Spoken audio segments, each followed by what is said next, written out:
Yo mga ka-LD, good morning Philippines. Andito po tayo sa Pilipinas mga ka-LD. Panibagong araw, panibagong vlog na naman po tayo sa ating lulutuin para sa ulam natin sa araw na to. So yan mga ka-LD, tayo po, ito po yung mga sangkap ng ating lulutuin for today para sa ating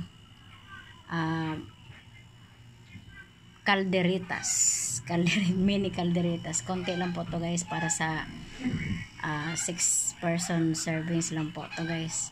So yan, hindi po mawala ang siling, labuyo, yan, tapos bell pepper, onions and garlic, at saka itong paminta. So yan, pinakita ko lang po sa inyo guys ang ating pong preparation. Nakalagay na po lahat dyan ng ating ihahalo. So yan, hindi na lang po tayo mag video kung paano po natin to lulutuin. So mamaya na lang po natin videohan ulit pagka naluto na at titikman na natin kung anong resulta sa ating luto for today. So ayan na mga ka-LD, naluto na ang ating mini calderita for today's ulam. Ayan. So yan, namingibabaw po yan ang ating siling labuyo. Nasa ibabaw po. Ayan.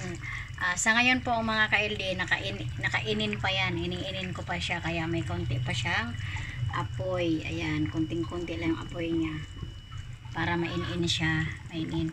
Tapos maya-maya kakain na po tayo. So yan, for today's ulam mga ka-LD, pinatay ko na po yung kanyang apoy. So yan ang napakasarap na mini calderita natin. Thank you po sa inyong pagsubaybay sa mga channel ng Replos TV, Floor TV at saka Kamuring Jublas.